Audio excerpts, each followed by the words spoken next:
summary channel. In this short video we're going to discuss updates we received in the last 10 hours. And first we're going to start with Avdiivka. The Russians are saying that as a result of clashes, of the heaviest clashes ever, they managed to establish control for more than 50% of Pervomais, and that they have already reached this street that's located on the west of that town, and they managed to push the Ukrainians on the northwestern part of this area. So now, according to the Russians, the Ukrainians control just this position, and the Russians have almost reached the vicinity and outskirts of Nitailova. Nitailova is a very important town. The Ukrainians use their artillery system in Nitailova to attack and shell Donetsk and Donbass and to support the Ukrainian defense forces while the Russians are in offensive state. Furthermore, if the Russians are able to complete the clearing operation of Pervomaiska, Nivoiska is going to automatically fall. Also, the Russian sources are saying that they have finally established 100% over Kam&apos, and they complete the clearing operation of this town. Another interesting piece of information is that there is a difference between the Russian sources map and the Western source map. The Russians are saying that Veselye is under their control. Now let's move further to the Bakhmut. There are also a lot of interesting dates are coming from this town. And the most important is that according to the Institute of Study of War map, the Ukrainians made a small counter-offensive operation in the vicinity of Zalizyansk and Dubovo-Vasilivka, and as a result of their counter-offensive operation, they managed to return control over this hill and over this forest line. So we can say that from now on, this territory is under Ukrainian control. This is not a very big salient, but anyway, this was a problem for the Ukrainians because the position and the places where the Ukrainians were able to make some rotation and exchange process between Pervomais and this salient was very short. Now the Ukrainians managed to develop their bridgehead, and they made another step to improve their positions before the greatest counteroffensive or unblock operation of Bakhmut.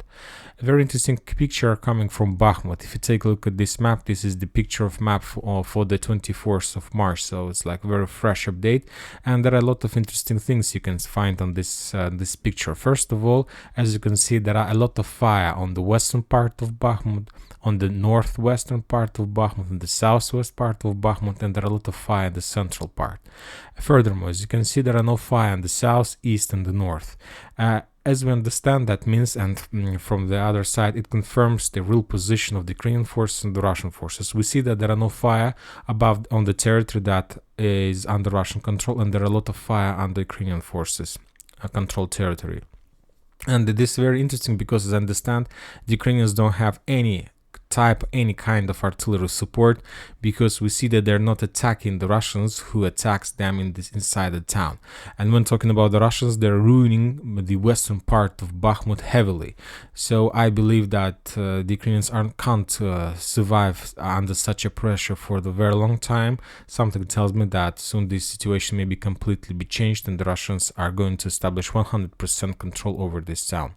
Now let's move to the north and let's go to Severna. The Russian source map has been updated, and now they're showing that they managed to develop a small bridgehead from Zolotarivka to the north of Verkhnyokamyanska.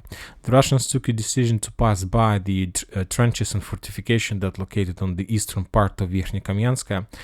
During the first phase of special military operation, when the Russians completed the story of Lysychansk agglomeration, they started storming of these trenches, but then they were defeated, and I believe that now the Russians want to pass by these trenches from the north and to force the Ukrainians to step back from this area. Furthermore, by taking control over this territory, the Russians also tries to encircle the Ukrainian forces that located in Bilohorivka.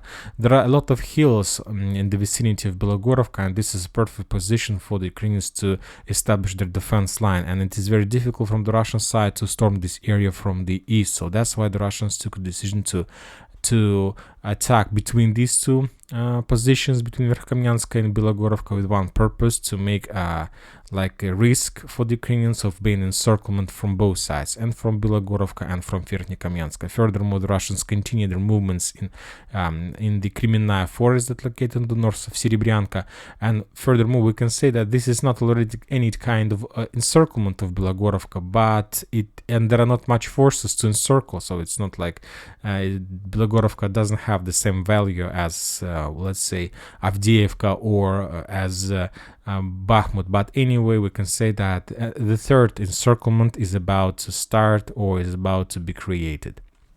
And that's it about this short update. Military Summer channel reminds you to condemn any violence in Ukraine. Thank you for watching. Subscribe to my channel, put your likes, join my Patreon, and have a good day. Bye bye.